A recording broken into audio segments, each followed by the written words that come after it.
What's up? What I do, y'all?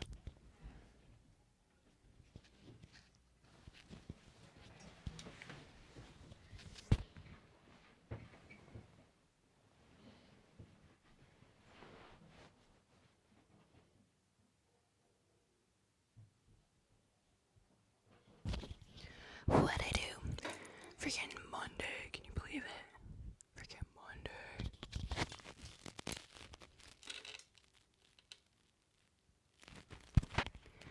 Dang, that's wild. Hopefully we can make this quick, but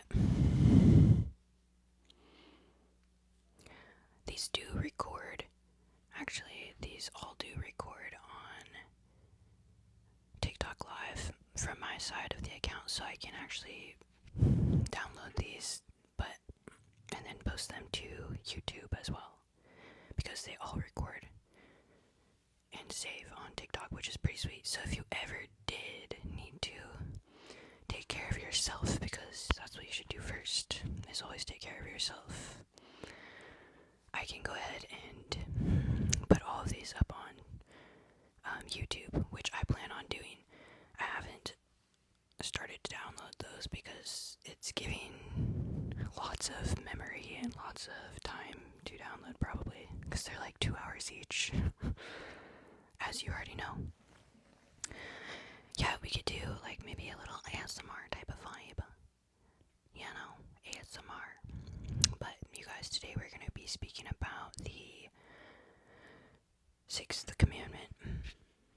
Welcome to class. Please take your seats and please sit down.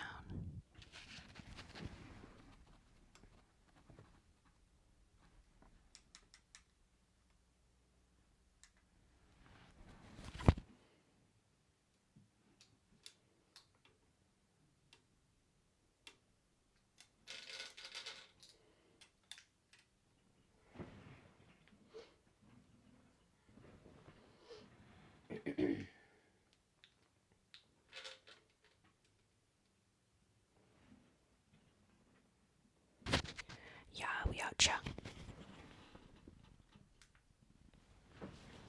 Is that too bright? I don't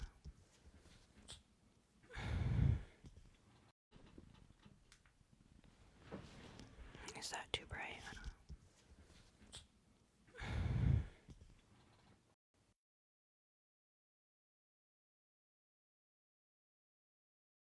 Okay. Yeah, that'll do, because that's what it's gonna have to do, is that. So that'll do. I might be coming from a more relaxed space. You guys are kind of far.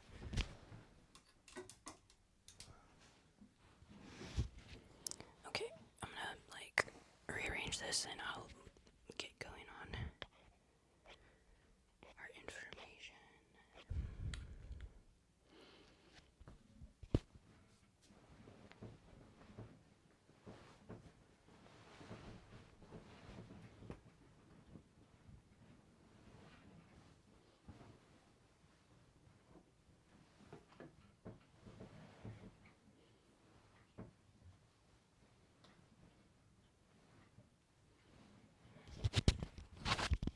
There it is.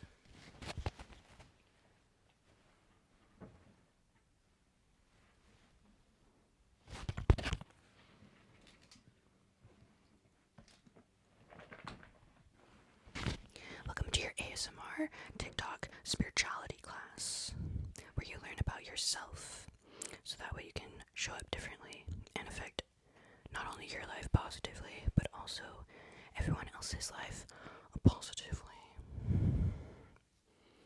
Okay, so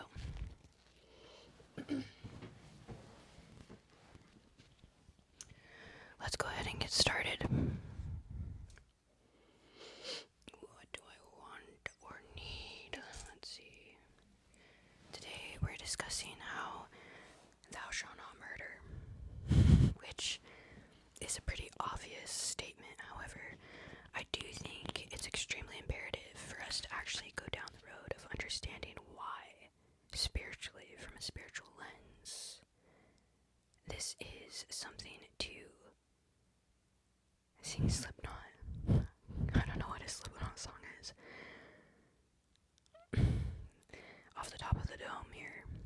gotta give me at least, like, put some lyrics in the chat. Maybe I could give you a little tune. I do like to sing, y'all. Does that mean I'm good at singing? Don't get it twisted. And Mr. Elman, you're gone, buddy, because we ain't having time for none of you. Bye. Yeah, bye. Let me join the live. That's so funny. Okay. Alright, y'all. Let's get into it. We're going to be discussing some interesting things. A book you might have heard of as well. Malleus. I never pronounced the second word correctly. Maleficarum. These are both Latin words. But they do tie into Thou Shalt Not Murder very well.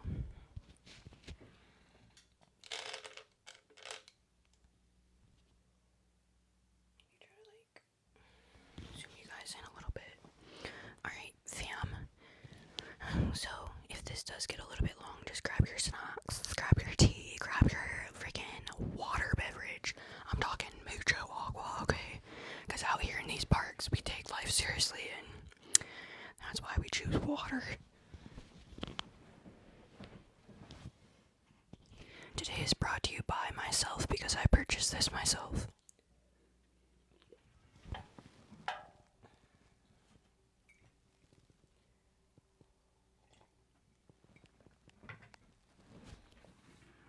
I got some, like, elderberry hibiscus tea, and it's freaking bomb. Elderberry hibiscus is bomb as heck, bro. Okay. So, let's get started. Yeah, we're gonna be talking about all things spirituality and Thou Shalt Not Murder. So, Thou Shalt Not Murder. Essentially, y'all,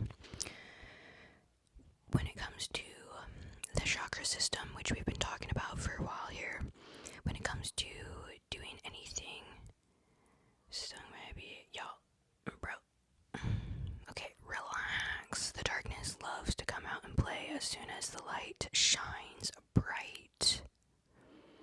The darkness goes crazy.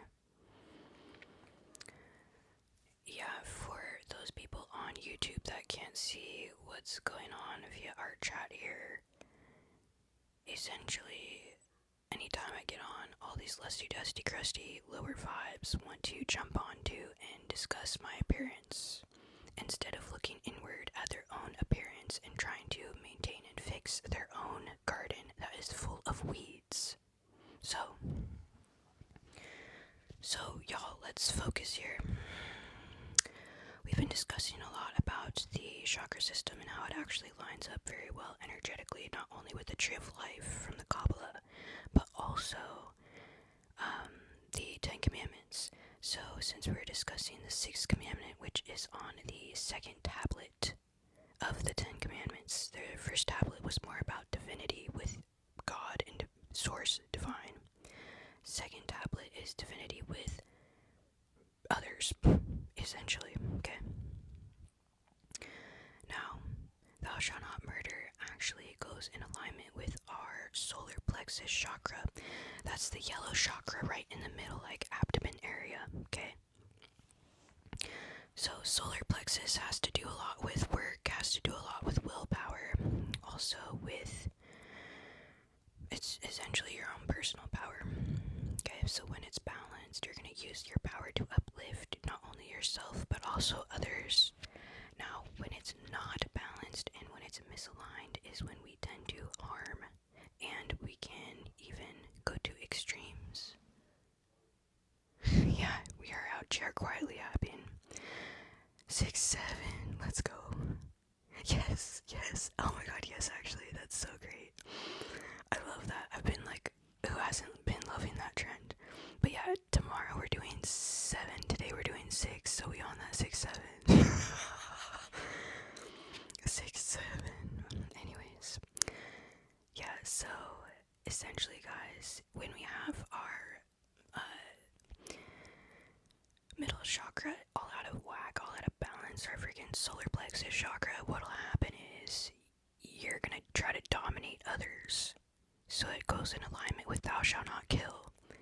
I do want to preface this whole class of 6 and tomorrow into 7 that when we apply any of these spiritual meanings, we can apply them to many different aspects of our lives. So not only is it thou shalt not kill with your own hands, right, to intently harm, but thou shalt not kill with your tongue, right, to intently harm vocally. Thou shalt not kill with putting bad vibes, bad juju onto others. Thou shalt not kill with, there's so many different aspects where you can not purposely harm people in many different aspects other than just murder. Because obviously a lot of us, everyone hopefully in the chat here is not a killer. However, as you'll find out spiritually, there are many ways we can harm. There are many ways where we can dim people's lights, and in turn we dim our own. Okay, so always remember that. The person that you're harming is always yourself. When you choose to come from a place of, malice or disruption, or I digress, essentially it's just a beautiful thing to learn these commandments, because again they apply to every sector within our lives. Yeah, can the whole class please be quiet, please? I think you guys are kind of being a little loud. Anyways, I'm just kidding. So, evil hand and evil body destroy, they don't create. Now, the counter is having more sound decisions from a place of wholeness, which we have discussed many times. We're going to start first, of course, with understanding or thinking and toying on a few different questions for ethics. If a man steals bread to feed his starving baby, is he guilty, or is society guilty for letting him starve? Okay, sorry, maybe I can speak up a little bit, y'all. I'm sorry, do you want me to speak up a little bit? We can still, it's so funny. I'll speak up a little bit. So we're going with ASMR, but you guys, if someone wants ASMR, they can just quiet their own volume.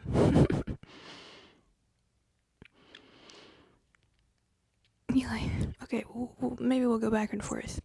So essentially, y'all, if a man steals bread to feed his starving baby, who's in fault, the man or society?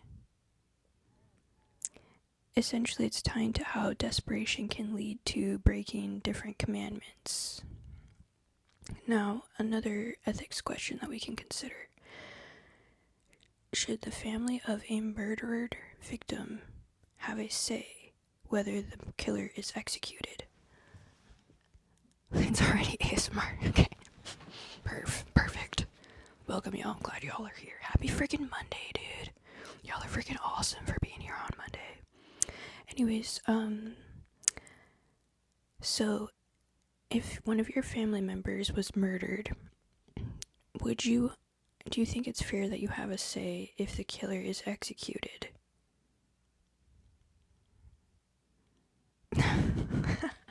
You guys are cracking me up with the ASMR. Here you go. You guys are cracking me up. Next ethics questions. If two people are starving and there's only one bread of loaf, who would eat it? These are all interesting because, you don't have very much background points, right? So we can toy with those. We're on 6 of 7. So we're going to go ahead and discuss the number 6 before we jump into the commandment and all the different aspects, to include Kabbalah, scientific aspects, Dolores Cannon, we got Dennis Prager, we got freaking David Ghiyam, we got freaking, who else is on the list here? I could probably look, I got it right in front of me here. Okay, I want to do our boys from Genesis, Cain and Abel, and then also the Malleus Maleficarum, talked about that as well, and then some other things too, so it's quite a lot to discuss. Now, let's go ahead and get back to this. So in numerology, 6 is a very substantial number. I know a lot of times people have a bad viewpoint on the number 6 because they shouldn't. I mean, hello, 6, 7. But they say like, oh, 666 is the devil, which is not true. Even Tesla, our boy Tesla, he was the one who said that 369 is the key, one of the keys to the universe. He also said frequency is as well, and sound. So 6 is actually a very positive number in very many aspects. Now, in numerology, it carries a lot of heavy spiritual symbolism. Often it's seen as the embodiment of divine nature, Christ force in nature, and evolutionary current that will elevate the human soul, okay? So it's symbolized by 5 into the higher, more perfected state, but in ancient Egypt, it was thought as a generational number, expressed by 2 interlocking triangles, which we see that with Solomon as well, pointing upwards, okay? Remember, that's really important when we discuss the number 5, how you want your triangle to be pointed upwards. The thing is, guys, symbols are technically the language of the entire, like, metaverse or multiverse, so symbols are very important, and how we position them and lay them out is actually important too, okay? So, yeah, when they're pointing upward, symbolizing your spirit, the downward represents the descent of the divine into matter. So when you have those 2 triangles forming the 6-sided star, yeah, exactly. But where do the portals lead? I guess you'll have to find out. Representing the seal of Solomon. So I was actually kind of looking into Solomon a little bit because I'm kind of like low-key obsessed. I get obsessed about everything. I think I'm obsessed with everything in life. If there's something in life, I was probably once obsessed with it. Solomon is one gentleman I do get obsessed with, and it's because he's even got a book that was supposed to be a part of the Bible that's not a part of the Bible. It's like Solomon's basically testimony. So he essentially back in the day as in thousands of years ago, was, thank you so much. Thank you, I appreciate that. Jazzy, please, thank you. Solomon back in the day, he was like a demon slayer, but here's what he did that was cool, right? This is what he did. This is why I have respect for Solomon, okay? I even have like a pendant.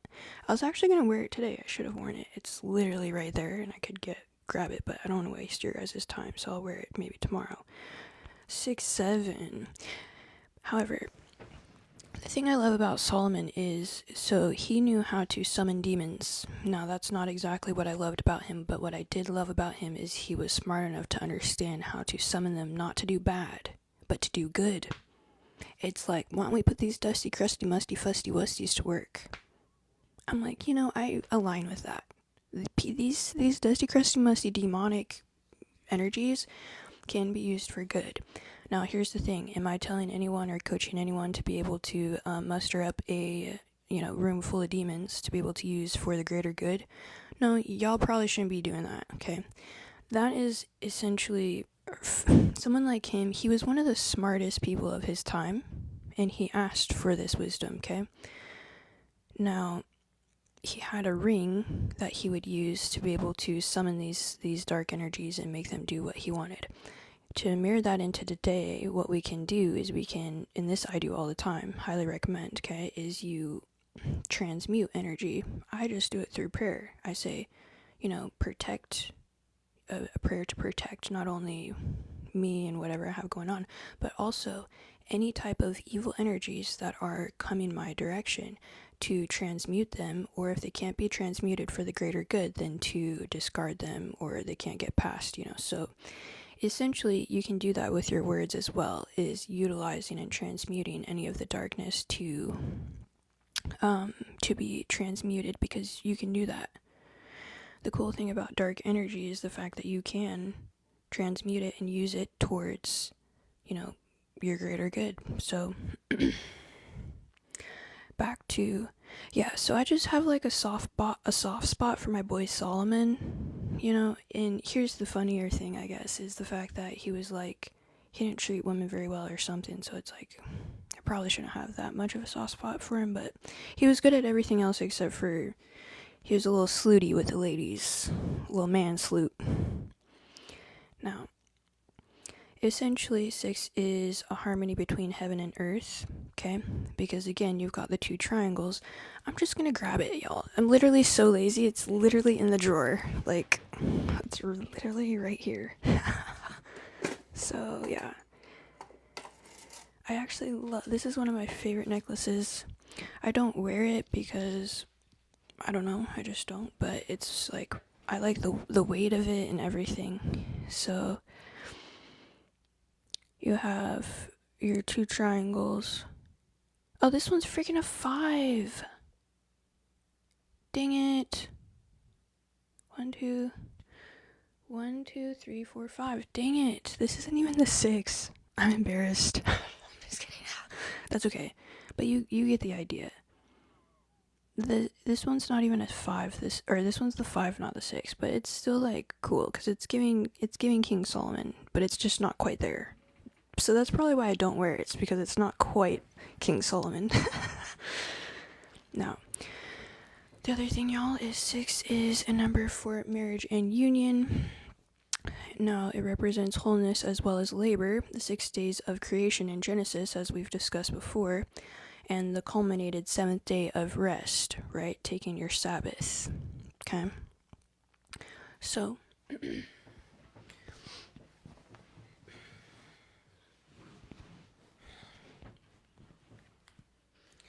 I'm gonna try to like scoot up my whole. Sorry, y'all, it's a one-man show, so here I am doing labored production lights. I'm too much of a diva for that, but whatever. It's okay. You gotta start somewhere, so we start in here together. Now, 6 is spiritually signifying cooperation and reciprocity. 6, 7. So it's a creative dance between consciousness and unconscious forces. Reminder that evolution is integrated rather than divided. Okay? So 6 is also a perfect number in mathematics because its divisor, 2, 1, and 3, add back to 6, reinforcing its archetype of completeness, balance, and cosmic symmetry. So when you think about 1, 2, and 3, you have 6. You can do the same thing with 1 to 4 equaling to 10, as we already learned. Now, so 6 is a representation of the fruit of labor and the rhythm of creation, producing higher order and divine cooperation with the human journey. Again, it's giving, it doesn't matter if it's a 5-pointed star or a 6-pointed star, you have it pointed up, it's reaching into the heavens. When it's pointed down, it's reaching into the 3D, or it's technically, I guess, from the standpoint of a 5-pointed star pointed down is more frowned upon, it seems like, than a 6-pointed star, because a 6-pointed star would be rooting and anchoring in divine if it were upside down. From what I'm like kind of getting from all this, but so let's go ahead and discuss a little bit about what Dennis Prager says on the 6th commandment, because he has some good stuff that he provided on his PragerU, which I absolutely love. Shout out PragerU, let's go, giving truth and wisdom to the people. He basically says that the commandment is a lot of times misunderstood because of the different translations, especially the King James Bible rendered it "thou shalt not kill," when the Hebrew Bible it says murder.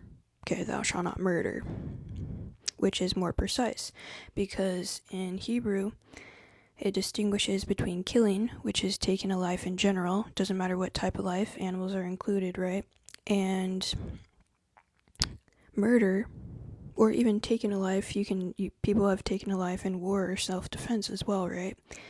Murder is the unjust, intentional taking of an innocent person's life. You hear me? So the language has shifted from the 1600s rendition when Crusty Musty Dusty King James put his version together. Now, many wrongly assume the Bible forbids all killing, which would logically prohibit your self-defense and eating of any animals, right? And even capital punishment, which that's why Prager emphasizes the commandment targets murder specifically as the deliberate taking of someone's innocent life, okay? Which is a grave offense against humanity and divine order, divine justice. So he warns, citing do not kill to justify pacifism or to oppose capital punishment misrepresents scripture, okay?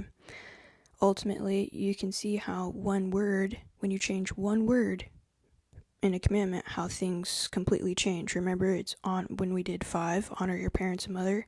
It didn't say love your parents and mother, did it? Which implies that a lot of times, sometimes they're not as easy to love, but we should still honor them, right? So, the commandment ultimately forces more moral clarity, and there is killing that is just for defense and justice, or if you eat animals, right? And then there's killing that is immoral, and the word for that we know is murder, okay? So, speaking of murder, this is a good time, right, of year to speak of murder. It's like, it's getting dark outside and stuff, right? Cain and Abel, our two fellows in Genesis. Now, in Genesis 4, they're the first siblings of rivalry, right, and human struggle with sin. Cain, he was the oldest. He worked as a farmer, toiled the land, soil and the toil, and then Abel, his younger brother, was a shepherd who was working with, sheep and whatever else. Now, they both brought offerings to God, and Cain's offering produced from his fields, while Abel presented his first, fattiest chunk of meat from his flock. Now, when God looked at both of these, remember guys too, I know I've said this 1,000 times, a lot of this stuff you need to understand the higher spiritual aspect and not take things so literal when you're reading anything that comes from spiritual scripture. Okay, but essentially, I have a lot of thoughts on the books they took out of the Bible. I think in general, I've got a lot of thoughts on the Bible. I got many thoughts, okay? Many thoughts. Which, we could probably do that next. I want to get through a little bit of this first. Essentially, any type of information, guys, I'm actually going to do there's like 1,000 million videos that I want to do. So how about you just keep coming back for more, because that's on the chopping block. Okay? Now, I love to basically, I'm all for understanding why they were taken out and which ones they were, and reading them first. I'd actually rather read the ones that were taken away first than to read what was kept first, because that's how I feel about authority. I feel authority is between you and God and no one else. Doesn't mean that you should be running amok. I'm literally teaching on the 10 Commandments, right? 6, 7, but at the end of the day, I think all things are questioned until you confirm them between you and God yourself, okay? To include when people say this is the absolute truth and there's no other truth above or below this, that should absolutely be questioned. I'm not a great whistler because I have filler in my lips. However, I could probably still whistle if I wanted to. Just, yeah, because I don't back down from a challenge. Okay? That's how we do it out here. Anywho, so back to Cain and Abel. So when Cain and Abel brought their goods over to God as a sacrifice, God was favorable towards Abel's and not Cain's, which Cain was like, what the front door, man? He was super mad and jealous and angry. So despite God's warning to master emotions and resist sin, which I love that verse in the Bible. Maybe I'll even pull it out. I should have put it in my notes here. Cain lures Abel into the field and kills him. Okay? Committing the first murder recorded in Scripture. So we'll discuss the intention behind what one gives as well real fast. Because that's what, it doesn't even say that in the Bible, that it's your intention that was off. But again, the higher spiritual truth is, that's what it is. What is your heart intending when you give, okay? And this goes true for all of us, right? So that's why it's important to discuss. In the Kabbalah, the teachings of intention, behind every action, we have charity. And charity is paramount as it elevates the deed from mere obligation, I feel obligated to do X, Y, Z, to a divine unification, drawing one closer to God. The Kabbalists actually emphasize that all possessions are ultimately God's gift. You hear that? You hear that? I want y'all to hear that loud and clear. Everything that you're looking at in your space, right here, right meow. Everything that you're looking at, everything that you have is not yours. I really want you to internalize that everything that you have is not yours, to include the people in your life, to include if you have a wife, to include if you have a husband, to include if you have children. Everything is God's. Does that mean that you can just not care about anything because it's not yours anyways? No, you should tend to it very well because it is God's. Okay. So when we give generously without attachment, it fosters spiritual growth because it's saying, God, you gave this to me, nothing is mine anyways, I'm whole from within. Freeing one from worry since nothing truly belongs to us. And y'all, if y'all can internalize this spiritual truth in the spiritual community, they call it like the law of detachment. I like to say like the law of certainty because it kind of goes hand in hand with the Kabbalah. And I would love to call myself a Kabbalist. I think that's where I'm heading in my life. However, I need to relax on that. Anyways, essentially what I'm trying to say here, y'all, that I want you to internalize, because when you realize this and you really internalize this, that nothing is actually yours, that is the law of detachment, that is the law of certainty, and that is how Abel, the gentleman, right, the brother who gave his fattiest part of his flock. What does that mean? Okay, well, the first fattiest is the best part of the flock, and he gave that to God. That's why God was favorable to that, because it showed God, he knows it's not his to give anyways, it's already mine. And so he's giving me the best. Okay. Now, sometimes people can try to take these teachings and even probably what I say and misconstrue them, make them as like radical this or that, right? Oh, nothing is yours, blah, blah, blah. So who cares? It's not about that. It's, I'm whole from within. The reason I have everything I have is because of my divinity with God, not because of anything else. Okay? And that's why I can be certain that when I give from a pure heart, everything comes back tenfold when you're not attached to anything. Okay?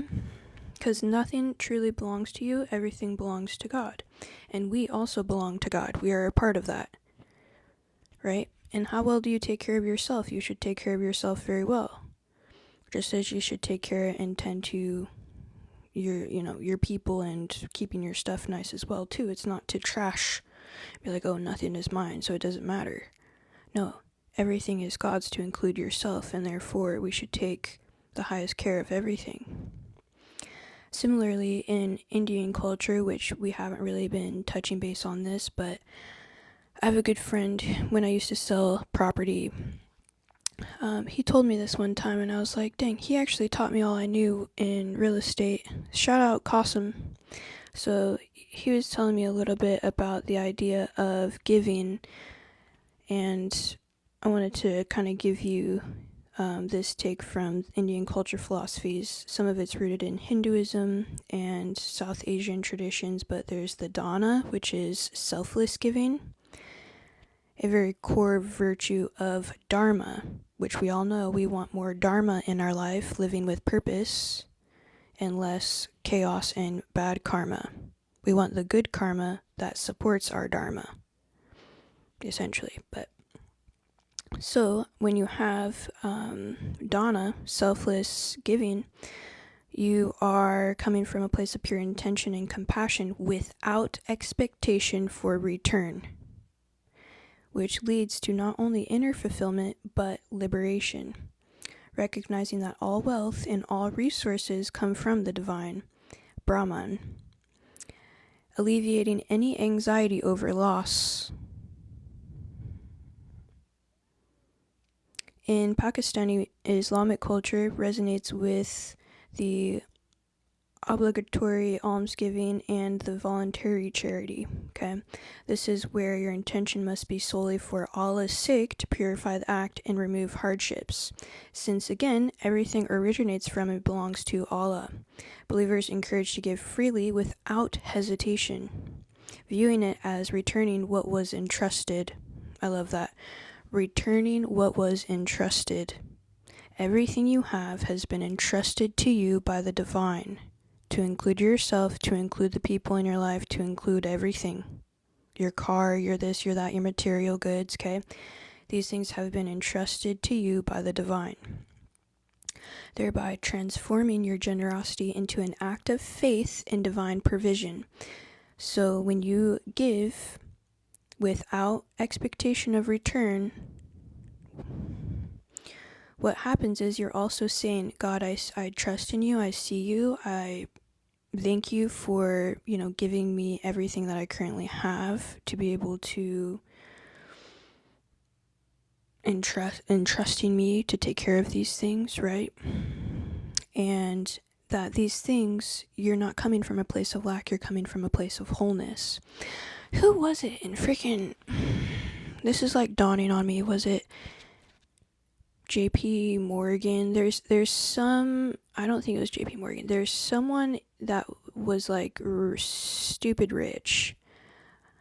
I'll have to look him up when I remember. Who... This was back during like more the industrial times. He would actually borrow money, like high amounts of money, and he had high amounts of money. He was like a millionaire, okay, and he had millions of dollars, and he would borrow millions of dollars to be able to give to the church. And thank you, Rockefeller. Is it Rockefeller? Thank you. It probably is Rockefeller. Yeah, exactly, one of those. So like, it probably is Rockefeller, but essentially I think he was born on my birthday, the 17th of April. I could just look it up real fast. I've got like 12 million things of technology right here. Let me just look it up real fast. I think it's the guy that was born on my birthday.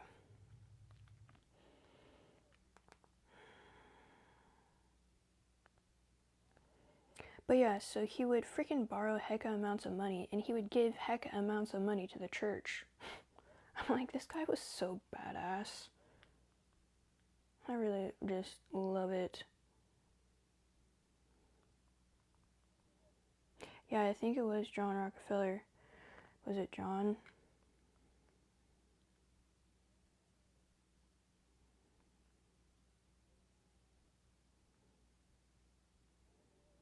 Yeah, I think it was him. Oh no, he was born on the 8th. Who was the guy that was born on the freaking... Okay.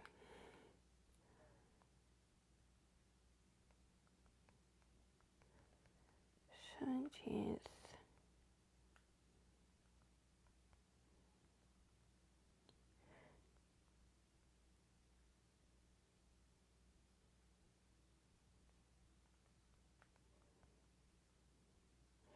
Industrial times? Industrial.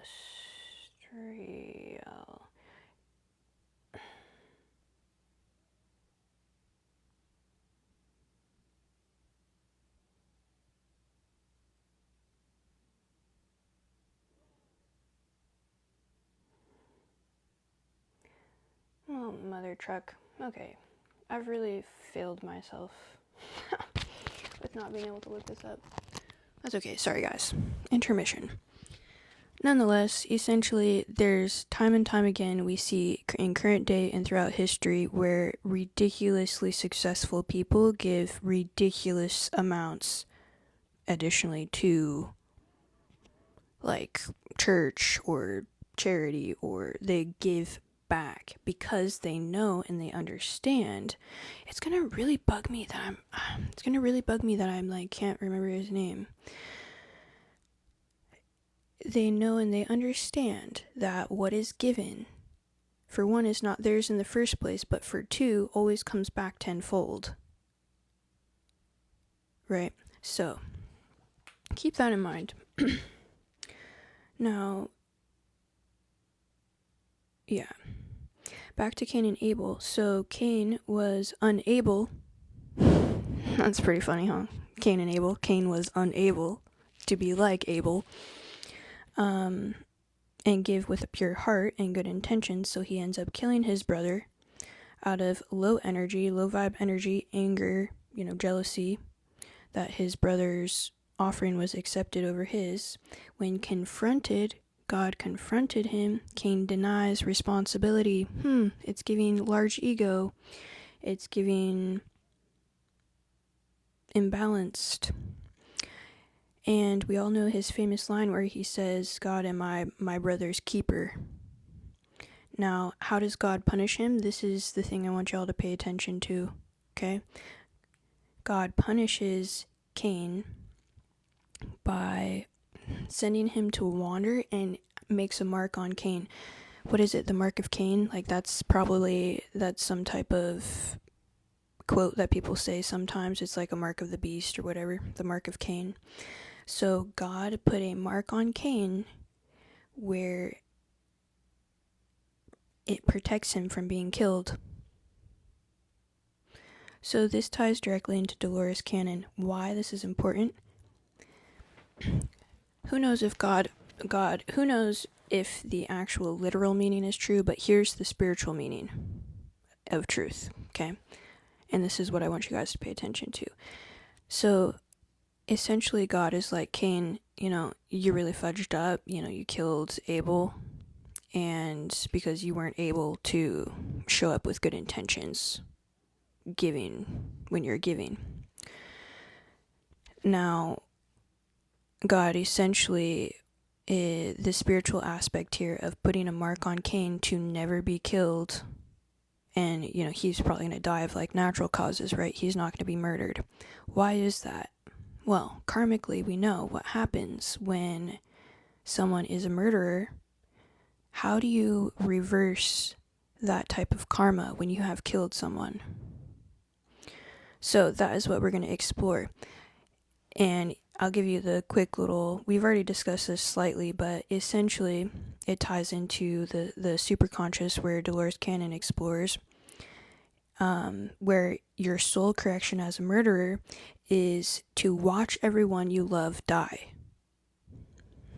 So we're going to get into that right now.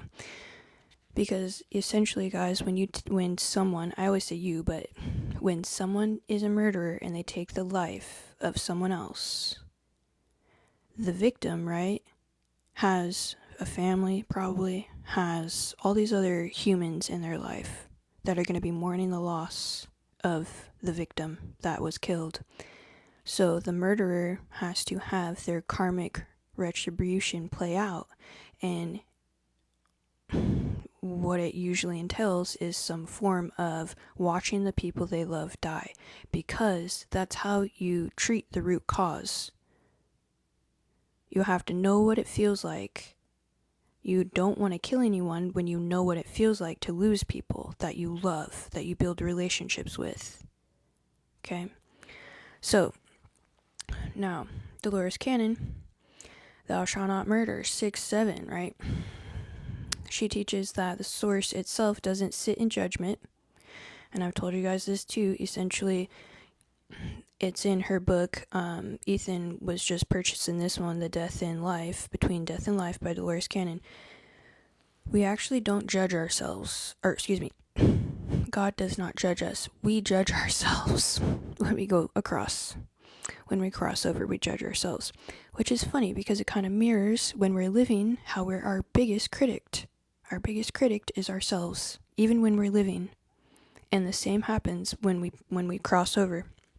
So, Source does not sit in judgment over any human actions. Though, obviously murder is extremely extreme. We don't want to be going out and killing people, right? Even if Source isn't not going to judge you. The thing is, you're still going to get balanced out karmically. And that's why we choose, that's one of the reasons why, one of many reasons, that we choose not to murder. So, in any sense.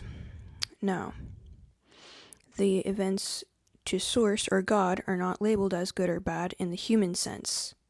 Okay? Instead, they are experiences that ripple through the soul's journey. Now, judgment does not come from an external divine source, but rather the individual soul after death, when the life review reveals every choice, every ripple, every consequence. Okay? You have to learn these, either you learn today, right? All these divine truths and you incorporate them today, or your soul is going to learn eventually. Thank you so much for the rose. I appreciate that. The soul is going to learn eventually, right?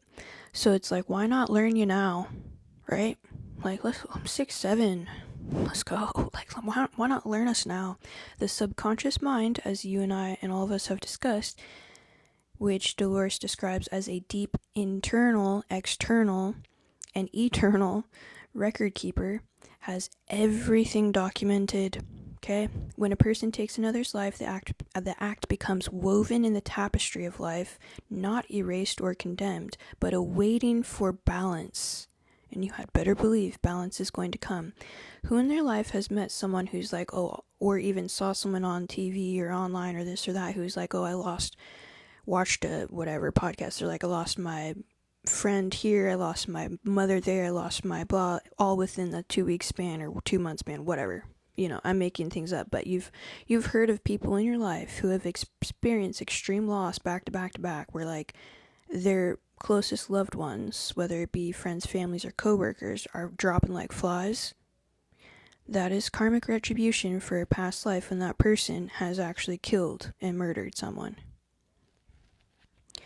So you're going to start, once sitting in this room here with me, you guys, you're going to start looking at life much differently once you start to really internalize some of these deeper spiritual truths. So essentially, when this balancing process comes out, that is the karma, right? It's not punishment, because we already know that we are eternal beings. Yeah, we don't want to take life early, then there's 1,000 reasons why, which we're covering today. However, we are eternal beings. So karmic retribution will always pan out. And sometimes it might even have to pan out a few lifetimes. Imagine a few lifetimes of you gaining amazing relationships in your life to watch them all die, like flies dropping here and there. Sounds like hell, doesn't it? Well, it is. It is hell.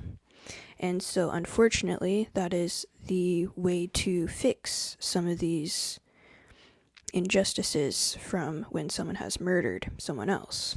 Okay? It's literally living hell. Now,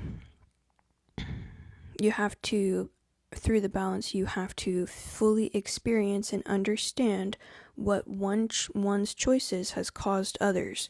You have to feel the pain of loss if you have murdered. Okay?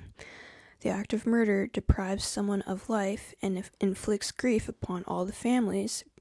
The balancing comes through deep personal experiences of loss. A murderer might return to earth and endure heartbreak of watching loved ones slowly die, waste away from illness, maybe even having to care for them while they watch them slowly die, like a slow, excruciating type of cancer or something. and slowly feeling the grief of their absence as they trickle and wither away. This sounds like hell. This is exactly what hell is, guys. Okay? Hell is not some place where we have Hades and burning, this and that. Hell is living to correct your karmic things that you have done because you have not learned specific lessons, okay? Now, thus, learning what it feels like to lose someone that is irreplaceable. Again, a lot of times what will happen for these murderers when they reincarnate is they will build up very beautiful relationships to have them be stripped away. It's like, dang. They agree to it as well. You know why? Because your soul would agree to something like that because we are on the path of ever learning. We are on the path of ever growing. We are not stagnant. God is not stagnant. And so a soul will want to choose to come and learn those lessons and integrate them, even if they are excruciatingly painful. Okay, which is pretty cool because everyone, no matter where you're at in the ascension ladder here of the great karmic, or not karmic, but cosmic wave of reality, no matter where you're at in the tier, you still want to learn and grow, and you'll always say yes to it, even if it's extremely painful, which is pretty cool because, so it's like, why not learn and grow you now, today, right?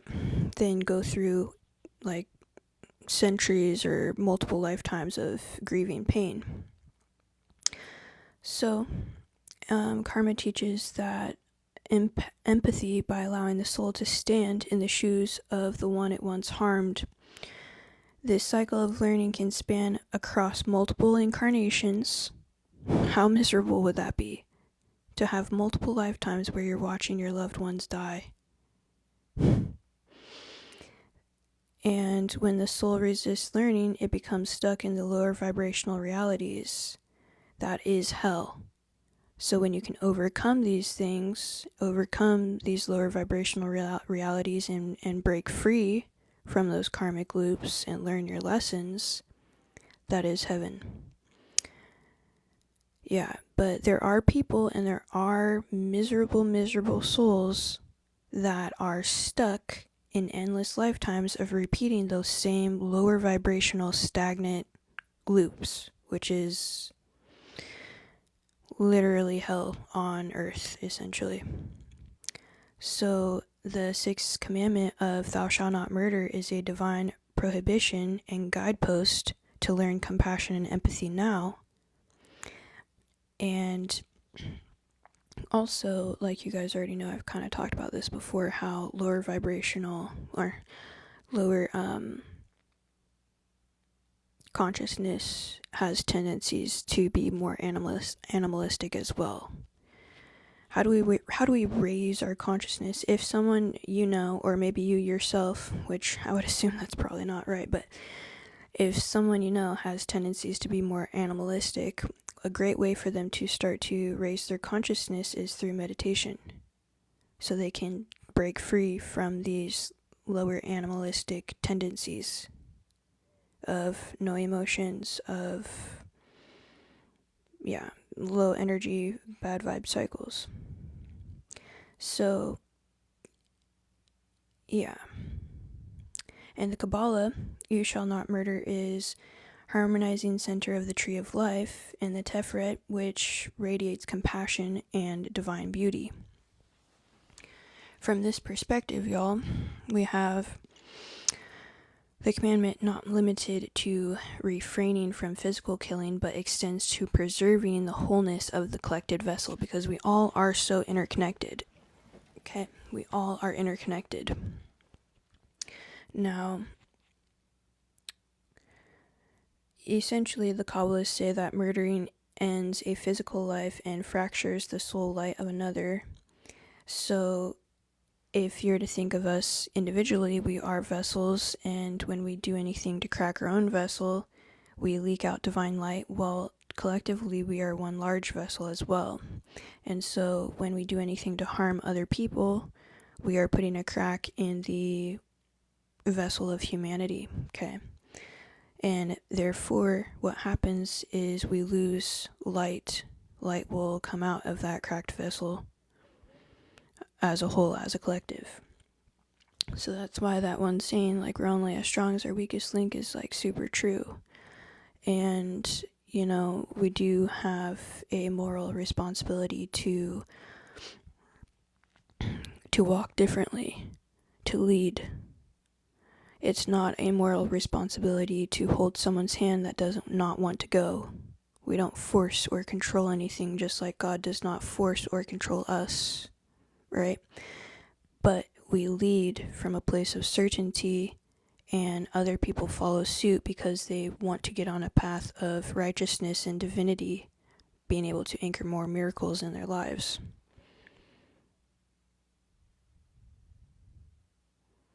Yeah, so guys, when we slander someone, hold on, I got like this puzzle that they want to make sure I'm a real human being and not a robot.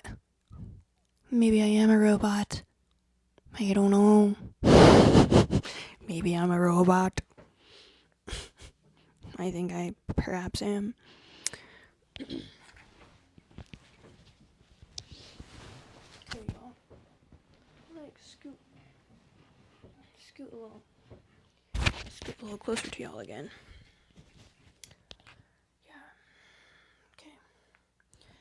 So yeah, essentially, guys, slandering too, like I was saying earlier, we shouldn't kill with our hands, we shouldn't kill with our tongue, we shouldn't kill with our eyes, we shouldn't kill with our bodies, right? Evil eye, evil tongue, evil body, evil hand, whatever. Like, these are all things that we are past all of these things. Why? Because we have higher consciousness levels that bring us past all of these things. And if you don't feel like you're there yet and you want to get there, I highly recommend meditation. Start small. Just like anything in life, we can apply all different sectors of life to every other sector of life, right? If you're ever starting something and you're not good at it, you do small increments.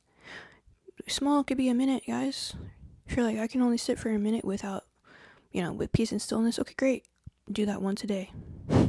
Start small and build into it, just like you would do if you went to the gym. You don't just run a freaking marathon, right? I don't expect anyone, to include myself right now, right, to be able to sit for like 2 hours straight or freaking 8-hour marathon. It's like, we're not monks. Maybe in a past life, but not right now. So, I highly recommend, though, transmuting and increasing your consciousness through meditation. It's one of the best things that you can do for yourself, and not only yourself, because everything that you do within shines without to our outer world. So when you do it for yourself, you're actually helping out the vessel of humanity to be able to hold more divine light too, right? Anywho, so again, also, when we use our tongue for evil and slander people, try to kill people with our own tongues, what is that, defamation or whatever, defaming, diminish their dignity or crush their hope, we cut off part of the spiritual vitality that roots into you and roots into everybody. So it acts as damaging on the inner plane and is physical violence on the outer. The Kabbalists always stress that our divine spark actually resides in every single person, to include those with lower consciousness and lowered vibrational energies. So to harm one or to harm another is to obscure and extinguish the spark not only within ourselves, but also within everyone else, the collective.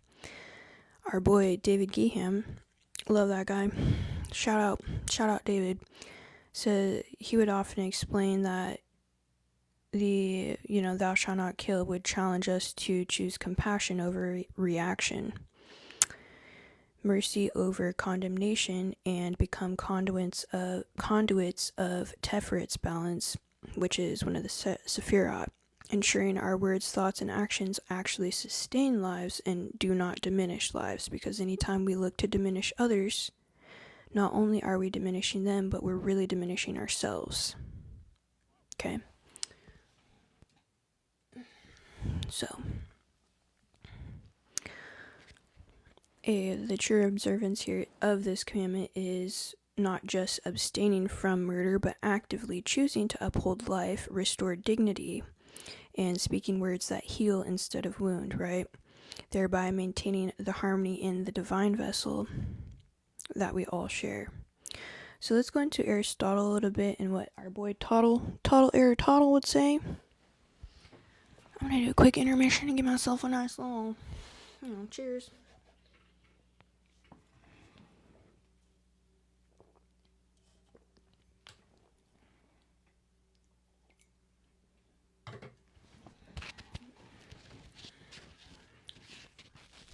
So, our boy Toddle here with our 6th commandment, thou shalt not murder. Essentially, y'all, connects us closely to all of his stuff on ethics, which he says virtue lies in cultivating reason and self-mastery, so passion does not overthrow balance. Now, human beings reach their highest good and can flourish when they are living according to reason and in harmony with the polis, which is the community.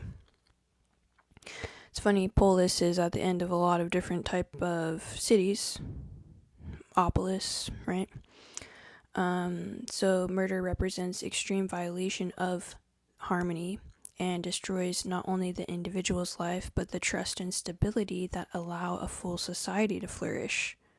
We see that all the time when there's a freaking loose killer on the loose that's doing, what's it called? The serial killer on the loose in your backyard. Yeah, that creates some disharmony. It fractures God's grid.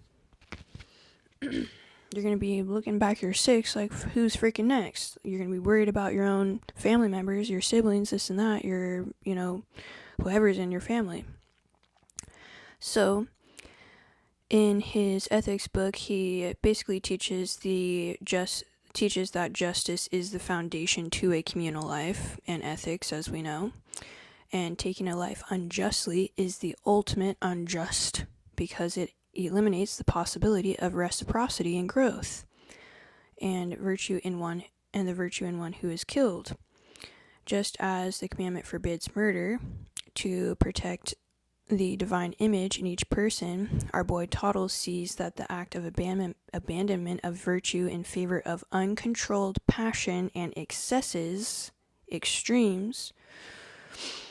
Both perspectives affirm that safeguarding life is essential to maintaining order and flourishing, not as just an individual, but as a community, as a family group, as a people, as a society, okay?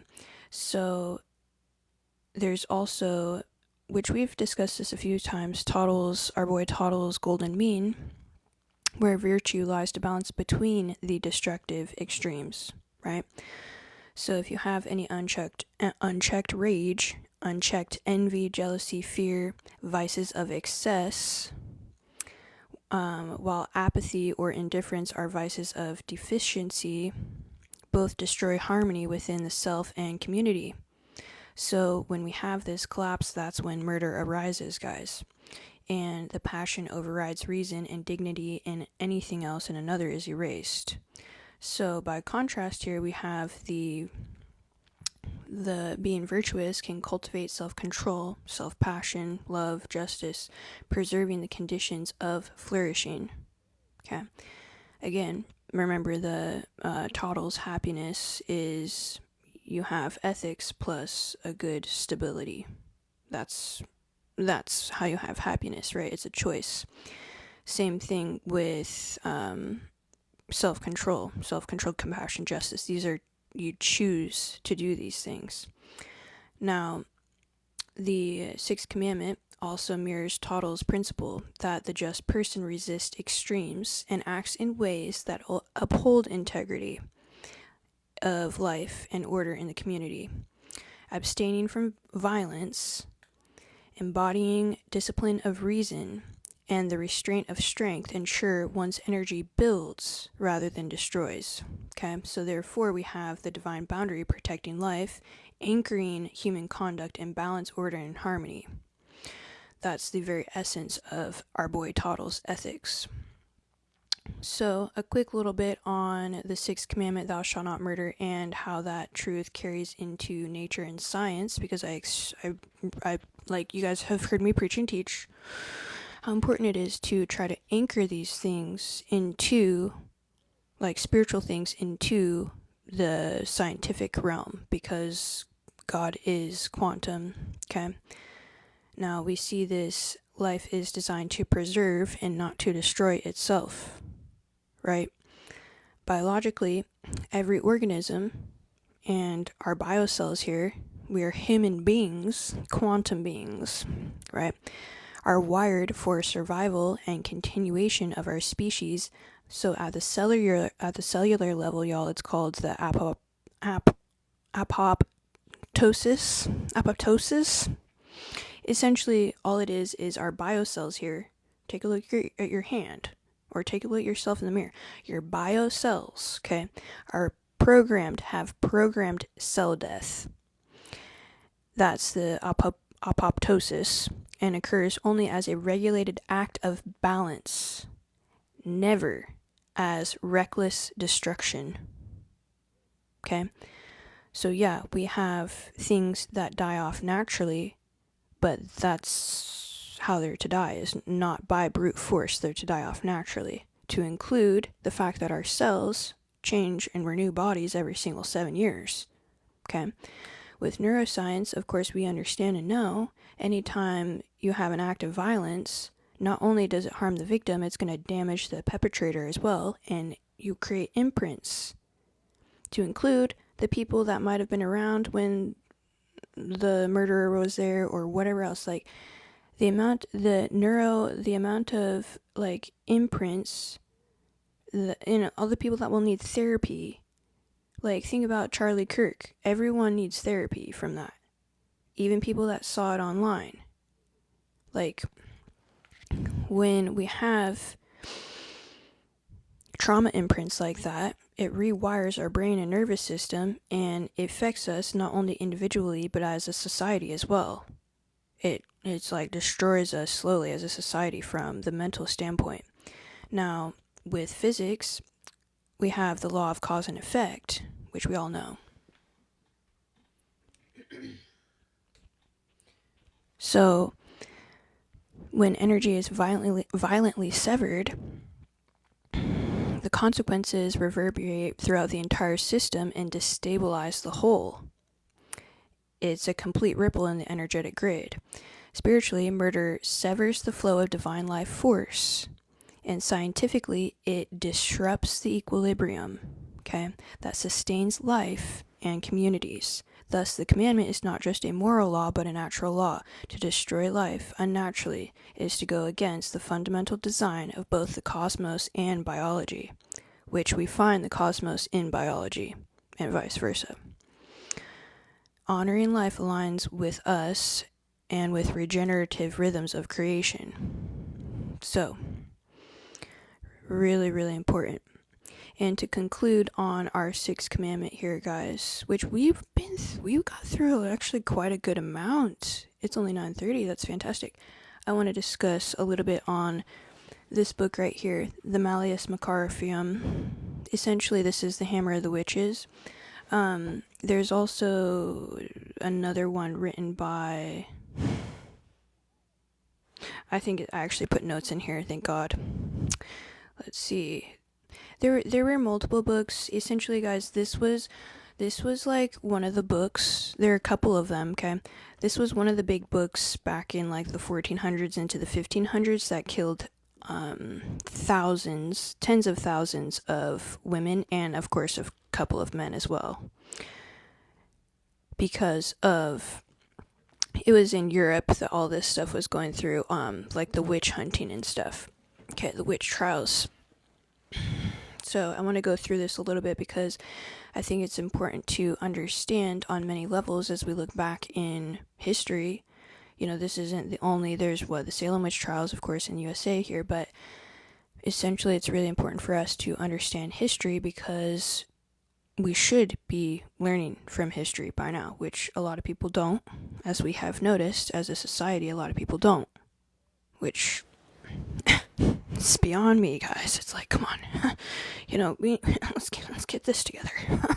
The time is now. The time has never been better than now to grow together and move past some of these, like, yeah. It just really irks me, the fact that we even still have to, like, protect ourselves. The fact that I do think it's a good idea to have 2 gunmen at, not people that would gun people down, but 2, like, security men with guns. I'm talking, like, the ones that shoot quickly, multi-round ones, right? At every single school. Like, the fact that even is in our own society is so sad to me, that should be a thing.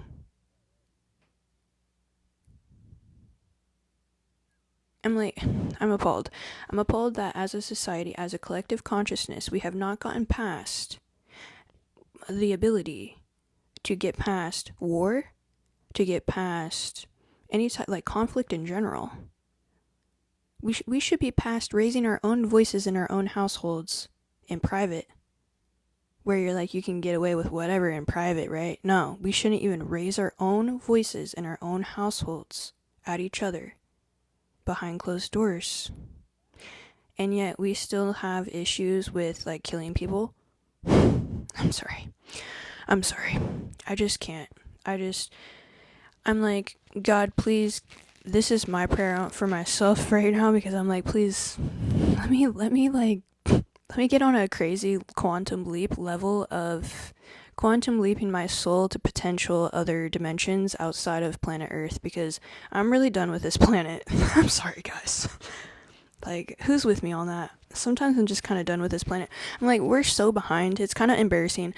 I know for a fact that all the other, like, planets that have much higher cognitive abilities and much higher advanced, like, in general, just everything else is advanced compared to us. Like, we're like the laughing stock of the cosmos. It's so embarrassing. Like, yeah, we have people that go in and shoot up schools. Like, it's so embarrassing. I digress. So, this is embarrassing too. The fact that this is even a thing, this is so embarrassing. Like, it's so embarrassing. Let's do better. And it starts with ourselves. It starts with us, guys. So, anywho, so with the Malleus Maleficarum, this is just, it blows my mind. The darkness that can happen when we let authority get out of control. Just so you guys know, I don't have things against authority. I have things against authority that is imbalanced, which we all know most authority these days is. Okay? So, with the Malleus Maleficarum, the Hammer of the Witches, it was primarily 2 authors. We had Mr. Kramer and Sprenger. This was a really pivotal text in European witch hunt times, providing a misogynistic theology. Okay? Now, it was a guide for essentially identifying, which we all know, anyone back then could just point a finger and accuse, and then they'd be like, yeah, let's burn them at the stake. It sounds like a good idea. So, executing alleged witches, mostly women, but there was also men involved too. Don't get it twisted, right? I'm sure there's probably a good amount of men sorcerers, right, involved. Details a lot of procedures rooted in religious dogma, okay, amplified fears of witchcraft, and empowered secular and ecclesiastical authorities to act with minimal oversight. It's like gut-wrenching stuff, guys. Minimal oversight. Often using torture to extract confessions. While not the sole cause, the Malleus did contribute to an estimated 40,000 to 60,000 executions, predominantly women, across Europe from the 15th to 18th century. Fueled by a toxic blend of unchecked authority. You hear me? Unchecked authority. Patriarchal oppression and social anxieties, alongside the religious fervor local power dynamics, and economic instability. Lots of other demonological works intensified the craze, leaving a grim legacy of mass violence and systematic injustice. Okay. So here's the thing. It's pretty gut-wrenching and horrific, but at the end of the day, we all know anyone who is involved in this type of stuff, whether back then or to this day, these people get karmic retribution.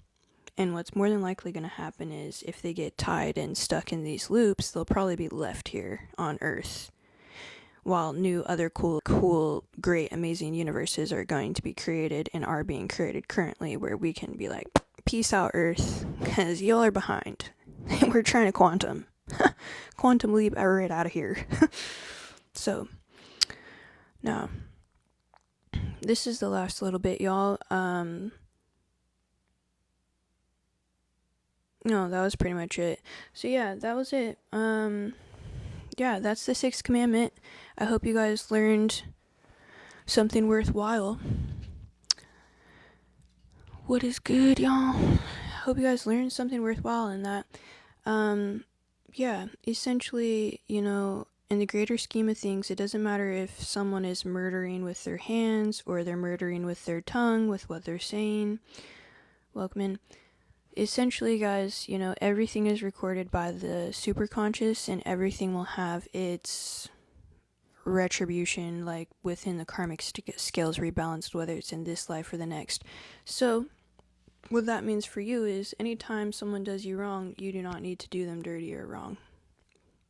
Even if you don't see it in this lifetime, that they've had, you know, their karmic retribution for doing you wrong, you had better believe in the next lifetime and the lifetimes to come, the scales are always going to rebalance, okay? So you do not need to lift a hand, you don't need to, like, lift an eye. All you do is you work on yourself, and as you work on your own divinity, that light trickles out and reflects into your 3D reality, right? What's on your internal will be reflected externally. Now give yourself space and time. Some of these times your 3D has to have a little bit of time to catch up to what's on your internal. So never lose hope. Always focus on, you know, bringing that balance within.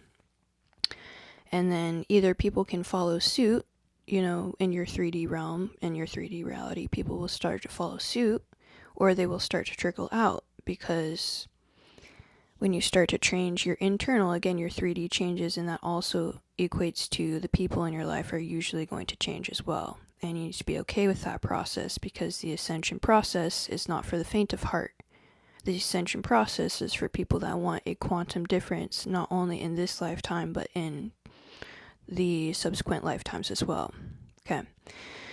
Yeah, so if you guys want to put anything in the chat, any questions, comments, concerns, I do a little Q&A.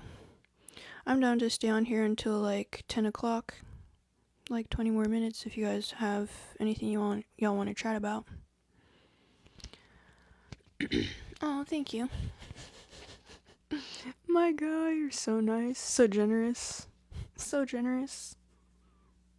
Ethan, we're gonna call Ethan Abel from now on.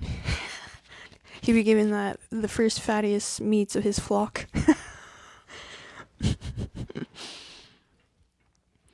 What else is new, y'all? What's going on in your lives? We can try to solve a puzzle piece.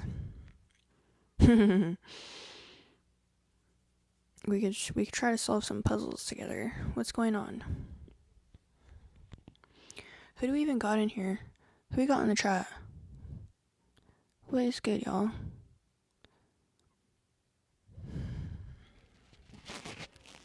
What do you guys want to discuss? Have you been enjoying this series? It might not be a super thrilling, popular series to go through the 10 Commandments. However, it's because of the bias that comes with the idea of 10 Commandments. No one wants to be commanded to do anything, right? But when we think about the spiritual aspects, and if we were to rephrase 10 Commandments as spiritual laws or universal truths, then they're much easier to learn and digest. Okay, good. Yeah, I'm very happy. I'm glad you're here. Yeah. What else, fam? Yeah. Try to go across the board. Exactly. And as we know, the definition for happiness is going to have morals involved, as our good boy Tuttle has taught us, essentially not only for this lifetime, but for our future lifetimes as well. Because this is the eternity game.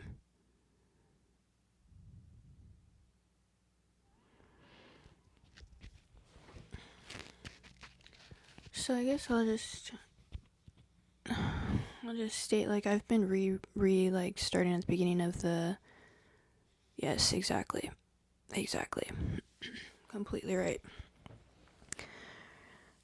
exactly what Jesus said when he was on the cross. So essentially, y'all, have been like rereading beginning of Matthew, which is one of the, it's the first book of the New Testament.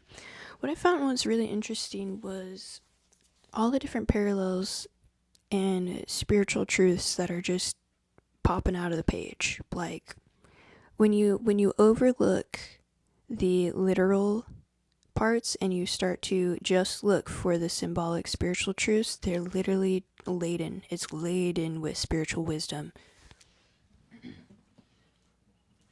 It's kind of crazy.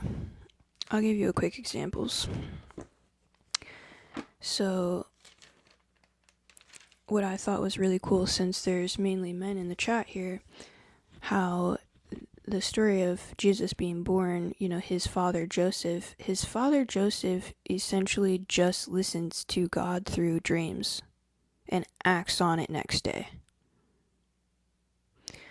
Which is quite interesting because it shows you how important our dreams can be, especially if you ask for your guides and stuff to show you through dreams. So it states a million times at the beginning of Matthew here how Joseph had a dream where the Lord's angel came to him and gave him a message, and Joseph wakes up next day and acts on it immediately. Acting on the supernatural immediately, without questioning. And it works out in his favor, and he protects his family, right? What also I thought was quite interesting was, well, there's a million things that are quite interesting. Of course, there's a lot of control when it says to worship Jesus. That's never been a thing. It never was a thing. That's a thing of control. We do not worship another human. Jesus was a human who came here. For sure, he came here, and he was to show us our divinity through God, through Source. So when it says to worship, you must worship Jesus, no. As we remember in the Commandments, we don't worship anyone except for God and our divinity within God. Okay? So when you see that, that's another sign of control. But yeah, I thought it was quite interesting that he had all these dreams and he was extremely receptive to them and would act on them right away.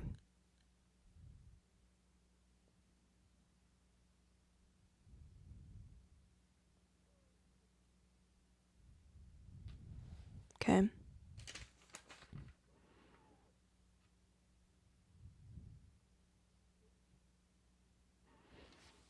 And then also, so it's true Jesus is God because God resides within everyone. But we are not to worship anything outside of Source, of God. Jesus was a human being with elevated consciousness. Okay? You're not to worship Jesus. And if you do think that, take it up with God. Don't take it up with me, because I've already taken it up with God. So, now, The other thing I thought was interesting is,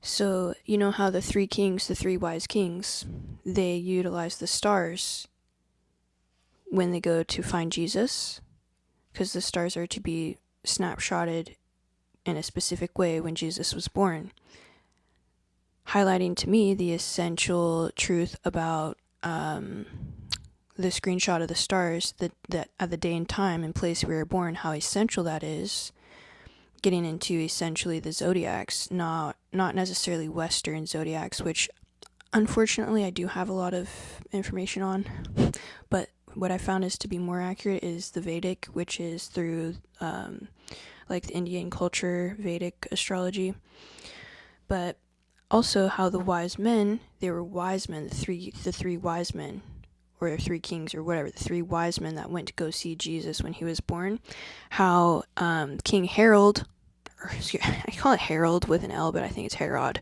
King Herod, the one who wanted to kill Jesus, be the first person to just, take him off the planet here.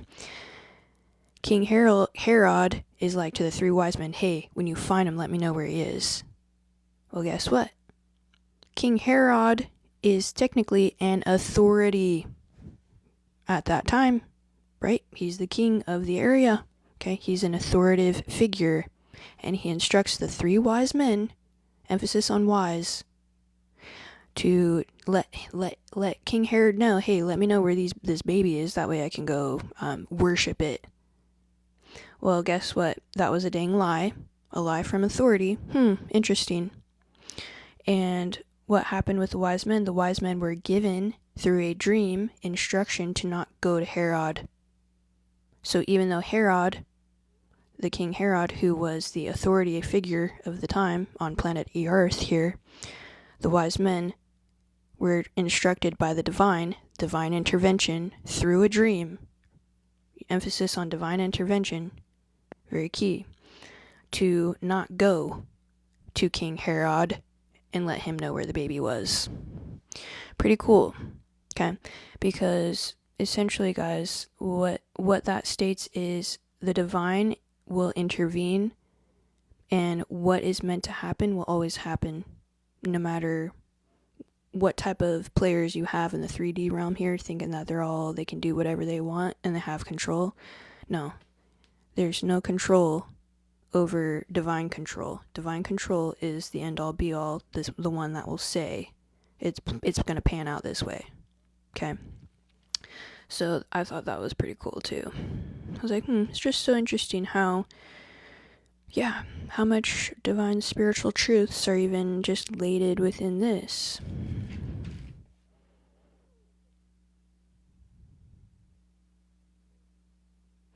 Another thing I thought was quite interesting was the value of women in all stages, because with Mary, we all know the story of Jesus. Mary is, virgin and has a baby, but she's to wed Joseph. It's giving drama, right? So the cool thing about this story is it does show the value of women in all stages, because Joseph, being a righteous man, doesn't just throw her out to the streets, and she could have been stoned or maybe burned alive or whatever for having a baby outside of, whatever they were doing in the bedroom here. But essentially, that matters less whether Jesus came here through two human beings loving each other, or where Jesus came here through the Holy Spirit like it describes. That doesn't really matter. That matters less. Can divine things happen like that? 100%. It's basically just magic. Anything is possible. The more important part of that story, or this section of the story, is the fact that Joseph did not throw his woman out, and he also, after she has the baby, stays with her and does not throw her out. So again, valuing women in all stages of the birthing or even just life scenarios, which I really appreciate that. That's a stand-up guy right there. Because, They did not treat women the same as most people treat women today. Back then. But yeah, so, anywho, just some interesting takeaways. Speaking of that part, I do think that one of the reasons people try to, from the aspect of like the monk, the nun, and the priest, how they control abstinence, because as we already know in this classroom, intimacy is sacred. Okay, it's divine, it's sacred. And the reason that is too is because karmically, right, you can get tied up with energies you don't want to be tied up with in future lifetimes, right? We don't want to scatter and fragment energy. We want to contain and grow energy in our vessels. But yeah, so with Jesus coming into this world without two people loving each other, it was just, Mary gets her pregnancy from the Holy Spirit. To me, when I first read that, I'm like, this just gives control for controlling monks, nuns, priests of abstinence because they want to be more like Jesus or this or that. It's like they're just missing the entire point. Like, to each their own. If you want to spend a lifetime with abstinence of intimacy. However, what I think this is kind of used for is controlling people instead of preaching about the beauty of a divine union and sacred intimacy, right? So, yeah, I thought that was kind of interesting as well. Oh, and the other thing, I guess that I would probably tell you too. Oh, thank you so much. That's so sweet. Hi, Nicole. The other thing I would say too, with just reading the beginning of Matthew here, is it's funny how, Joseph and Mary, right? They getting together and things are weird. Mary's getting pregnant from freaking Holy Spirit here, right? Joseph's like, what the heck? Like, what do I do? And then he's getting dreams, divine order from the dreams and acting on them right away. And the thing is, so things don't happen. What I love about this story of Jesus' birth is things don't happen as one would probably normally plan. Oh, I'm going to get married. I'm going to have a great relationship. I'm going to have my baby. We're not going to have to run around and escape because we think our child's going to get killed. Right? Like so essentially with this, what I love about this story of Jesus' birth is that God, it doesn't matter like what you think is supposed to happen. So God has a plan of what's going to happen, right? And things don't always happen as we would plan or expect for them to happen, yet God will create ripple effects of miracles. Because we did need Jesus' story. And so yeah, things might have been a little sticky out the gates, right? Out the gates here. Yet the ripple effects of the miracles and the divinity that Jesus has shown us throughout his lifetime and how he carried himself throughout his lifetime is, the ripple effect of miracles is the divinity of God's divine timing with how things should actually pan out. It's like it creates of course, a good story, but it also, like, with contrast, right? It just mirrors our own lives, how a lot of things don't pan out how we think they should, because guess what? We're not supposed to create, and control the future. We're supposed to control the right now. The doing, the being, the acting, the speaking, all the chakras, right? So God controls the outcomes, and the outcomes tend to be quite miraculous and quite good, right? So I love that too, how it's like they don't start off just like, oh, this is a fantastic marriage. They start off needing to escape from Mr. King Herod, who's trying to kill their child. That doesn't sound like a great start to a relationship, right? And the cool thing is Joseph still stays with Mary. So yeah, I just thought that was quite interesting too. There's so many like interesting divine meanings behind these writings, and there is manipulation and control woven in there as well, which I do recommend y'all always pray before you read any scripture from any religion to have the truth shown to you, because I am a firm believer, guys, that even if something is written to be malice, or written to slightly control or slightly persuade, I'm a firm believer that when we ask to receive the truth, not only are we given it, but that whoever was writing in malice or writing with the intent to control, they're always going to write in a way where we can receive the divine truth. You hear me? It's like a mirroring effect. So yeah, pretty cool how we're always taken care of should we choose to be intentional about understanding the truth, no matter what source it's coming from. Okay, because we go to divinity with source first, not the 3D source, right? I'm an avid reader, as one would probably understand and know and tell. However, I'm an avid seeker and also an avid questioner. It's divine to contemplate, as we all know. It's extremely divine to contemplate for yourself, no matter what information is given to you and from what source. To contemplate for yourself, to include everything I say. You utilize any information you ever receive from any document, from any book, from any this, that, and you contemplate for yourself. Because that is divine. But yeah, y'all, so we're coming up on our 2-hour. So today we did 6, tomorrow we're doing 7 with S67. So I'll see you guys back here tomorrow for 7. I could close this out with a prayer if y'all like. If y'all like me to do that.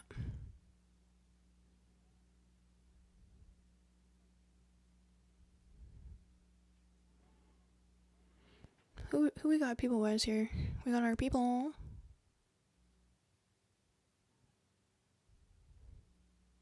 Okay, perfect. Let's do a prayer. Okay.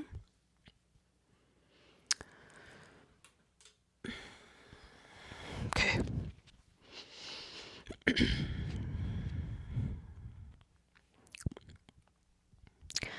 Divine source of light, thank you for all the beautiful souls on the other side of the screen. Thank you for the opportunity to come together, to learn, to grow, to integrate the wisdom that you've given us and shown us from many different sources to be able to create beautiful realms and worlds within our own 3D and collectively. I pray that every soul who energetically taps into this energy of mine, that they may be divine lights of your truth, that they may transform and grow themselves to be able to hold more miracles and transform not only their lives but also the lives of everyone around them. I pray for the ability to also stay on purpose and to essentially stick to the divine truth and the divine light that is within everything, within everyone, in the here, in the now, in the past, and in the future, that we can grow on a conscious level together, collectively, to be able to overcome and rise above everything of a lower dimensional, lower vibration, that we may be armored with truth and certainty on our paths that you have divinely laid out for us. And all these things I pray, in Jesus' name, amen. There it was, y'all. There it was. Be on that 6-7 tomorrow. Yeah, it's about to be fun. Amen. Amen. God bless. God bless we out here. I'm still quite embarrassed that this isn't, I don't think this is Solomon. I think this is the 5. I think Solomon had the 6. I'm like, dang. Shoot. That's okay. Anyways, y'all. Big blessings. more blessed, less stress, and yeah, we'll see you back mañana for the 8 p.m. We out, ya. We doing it big in this lifetime and the next. You as well. Thank you so much, Ethan. Super proud of you. Let's go. Let's grow. Peace. Peace and prosperity, my people.